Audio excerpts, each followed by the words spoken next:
কি ব্যাপার মাতাজি, ভগবানের সেবা পূজা বাদ দিয়ে বা ভগবানের পূজা বাদ দিয়ে মায়েদের পূজা করা শুরু করলেন নাকি?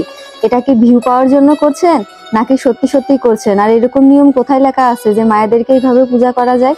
নাকি নিজেরাই তৈরি করে নিয়েছেন এরকম কিছু নিয়ম? নাকি শুধুমাত্র নাম কামানোর জন্য এই কাজগুলো করছেন? আসলে এই ধরনের কিছু মন্তব্য আমি পেয়েছি বা শুনছি বা বিভিন্ন মাধ্যম থেকে দেখতে পাচ্ছি। তো আমার যেটা অবাক লাগছে যে এই যুগে এসেও মানুষের হীনমন্যতা কতটা দূর চলে গিয়েছে।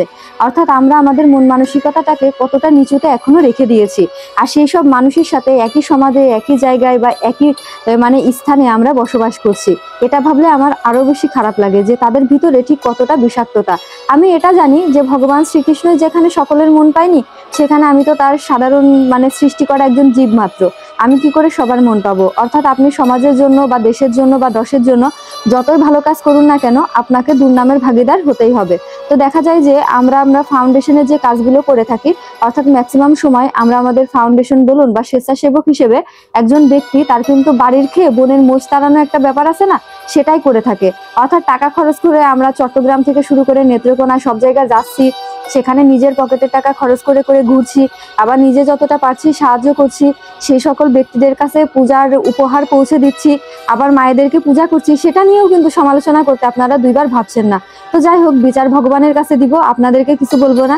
আর ভগবানের কাছে প্রার্থনা করব যে আপনাদের মন মানসিকতার যেন একটু পরিবর্তন হয়। তো যারা বলছেন যে ভগবানের সেবা পূজা বাদ দিয়ে এখন তাহলে আপনি মাতৃপূজা শুরু করলেন, তো তাদেরকে একটা কথা বলবো যে ভগবান শ্রীকৃষ্ণ বা ভগবানের যত অবতার এসেছে তারা স্বয়ং মাতৃপূজা করেছে। অর্থাৎ কেউ কিন্তু গর্ভে মায়ের গর্ভ ছাড়া তারা কিন্তু আসতে পারেনি, বা তারা যতই লীলা করেছে প্রত্যেকে কিন্তু মায়ের সাহায্য গ্রহণ করেছে। তো যেখানে দেখেছি যে ভগবান স্বয়ং মাকে পূজা করছে, সেখানে আমি তো তার সাধারণ সৃষ্টি করা একজন জীব, তাহলে আমি কেন আমার মাকে পূজা করতে পারবো না? আর আমি আগেও একটা ভিডিওতে বলেছি যে যারা পিতামাতার সেবা করে বা মাতৃ পূজা করে বা মায়ের পূজা করে, তারা কিন্তু সমস্ত দেবদেবীর পূজা করার সমান ফল প্রাপ্ত হয়। অর্থাৎ এখানে মাকে পৃথিবীতে যদি আপনি ভগবানের রূপ দেখতে চান, তাহলে মাকে দেখতে বলা হয়েছে। ভগবান শ্রীকৃষ্ণ মহাভারত বা দেখবেন বিভিন্ন জায়গায় এই কথাগুলো বারবার উল্লেখ করেছে যে জীবন্ত যদি ভগবানকে দেখতে হয়, আমরা প্রতিমার পূজা করি বা বিগ্রহের সেবা করি, তো জীবন্ত ভগবানের যদি কোনো মূর্তিকে পূজা করতে ইচ্ছে হয়, তাহলে স্বয়ং মাকে পূজা করার কথা বলা হয়েছে। কারণ মার মতো করে এই পৃথিবীতে আর কেউ হয়তো বা আর কোনো কিছু পারে না। একজন নারী জাতি, একজন মা হিসেবে তার যত ক্ষমতা থাকে, আপনি একবার চিন্তা করুন যে স্বয়ং একজন নারী পেরেছিল শুধুমাত্র ভগবানের যত অবতার আছে তাদেরকে গর্ভে ধারণ করতে। তা এর থেকে বড় শক্তি একজন নারীর আর কি হতে পারে? আর মহামায়ার কথা বলছেন, তিনি তো ভগবানেরই অংশের প্রকাশ। অর্থাৎ তিনি মায়া দেবী বা আমরা যোগমায়া জানি। তো যোগমায়া দেবী তিনি কিন্তু ভগবানের প্রত্যেকটা লীলায় মানে অতপ্রতভাবে জড়িত। সেখানে মায়া দেবী রূপে আমরা যদি মায়েদেরকে পূজা করি, তাহলে এখানে ভুলের কি আছে? আমি সেটাই বুঝলাম না। তারপরেও আপনারা যারা বলেছেন তাদের বোঝানোর স্বার্থে আমি কয়েকটা কথাই বলছি এখানে, যে আপনারা নবরাত্রি সম্পর্কে জেনেছেন। তো নবরাত্রিতে দেখবেন মায়ের 9টি রূপের পূজা করা হয়। তো এখানে যে 9টি রূপের পূজা করা হয়, এই 9টি রূপের ভিতরে মাতা কাত্যায়নী দেখবেন একটি রূপ আছে, অর্থাৎ যেটা কিন্তু এই দুর্গাপূজার ঠিক 1 মাস পরেই পূজা করা হয়। তো তখন গোপীরা, অর্থাৎ ব্রজবাসী যত গোপীরা ছিল, তারাই নবরাত্রি ব্রত পালন করার ফলে এমনকি মা যশোদা স্বয়ং এই নবরাত্রি বা এই কাত্যায়নী ব্রত পালন করে তিনি গোপালকে সন্তান রূপে গ্রহণ পায়। অর্থাৎ ভগবান শ্রীকৃষ্ণকে স্বয়ং সন্তান রূপে পাওয়ার জন্য মা যশোদাও কিন্তু কাত্যায়নী মাতার ব্রত করেছিলেন, এবং মায়ের কাছে তিনি ভগবানকে সন্তান রূপে প্রাপ্ত হতে চেয়েছিলেন।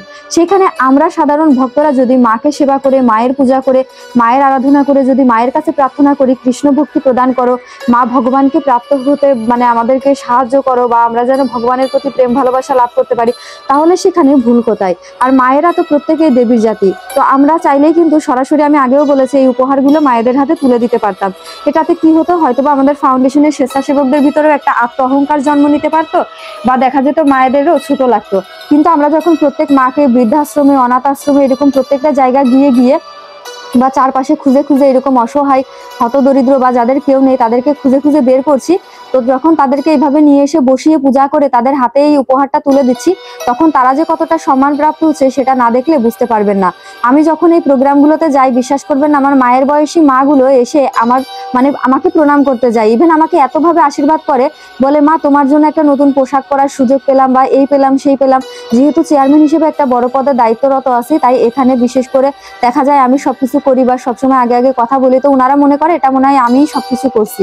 কিন্তু আমি তাদেরকে বোঝাই, দেখেন এখানে আমার যত ভাইরা আছে সবাই কঠোর পরিশ্রম করেছে, আমাদের সকলের জন্য আশীর্বাদ করবেন। যারা আমার সাথে বিশেষ করে প্রোগ্রামগুলোতে থেকেছেন, রমনায় আরো অন্যান্য জায়গায়, তারা দেখেছেন কিভাবে আমার মায়ের থেকেও বয়স্ক, অর্থাৎ আমার ঠাম্মার বয়সী হবে, তারা এসে আমাকে প্রণাম করতে যাচ্ছে। তো জিনিসটা আমার কাছে কান্না চলে আসে, মানে এটা ভাবলে যে তারা একটা কাপড়ের জন্য তাদের কাছে এটা কত মূল্যবান। ইভেন অনেকে এসে, আমরা যাদের লিস্ট করেছিলাম এর বাইরেও অনেকে এসে কিন্তু বসেছিল, তাদেরকেও কিন্তু আমরা দেওয়ার চেষ্টা করেছি। আবার নতুন করে আমার প্রতিদেবকে পাঠিয়েছি, কিনে আমরা আবার শাড়ি সেখানে দিয়েছি। তো এইভাবে আসলে আপনার কাছে হয়তো এটা কোনো বিষয়ই না, বা মাতৃপূজা আপনার কাছে কোনো কিছু মনেই হতে পারে না। কেন হবে না বলুন তো? কারণ আপনার মতো কিছু মানুষ, আপনাদের মতো কিছু মানুষ আছে বলেই না এখনো বৃদ্ধাশ্রম আছে, অনাথ আশ্রম আছে। না হলে কি আজকে বলুন সমাজে বৃদ্ধাশ্রম থাকতো?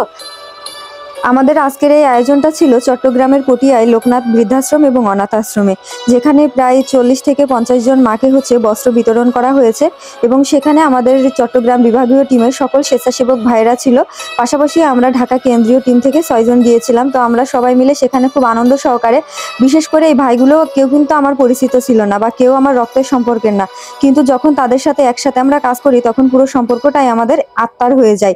তো আমরা শুধুমাত্র যে এরকম মায়েদের পূজা করছি বা এটা করছি এরকম বিষয় নাই, যেখানে যেখানে যাই সেখানে সেখানে কৃষ্ণ ভাবনামৃত প্রচার করারও চেষ্টা করি। ইভেন আমরা গিয়ে কিন্তু মন্দিরে উঠি, মন্দিরে প্রসাদ পাই, প্রত্যেকটা মন্দির পরিদর্শন করি, পাশাপাশি ভক্তদের সঙ্গ করি। ইভেন এখানে মাতাজি এবং প্রভুর একমাত্র কন্যা, তার জন্মদিন ছিল, আমরা সেখানে যাই, গীতা পাঠ করি, অর্থাৎ ভাগবত কথা আলোচনা করে কীর্তন শেষে প্রসাদ আস্বাদন করি।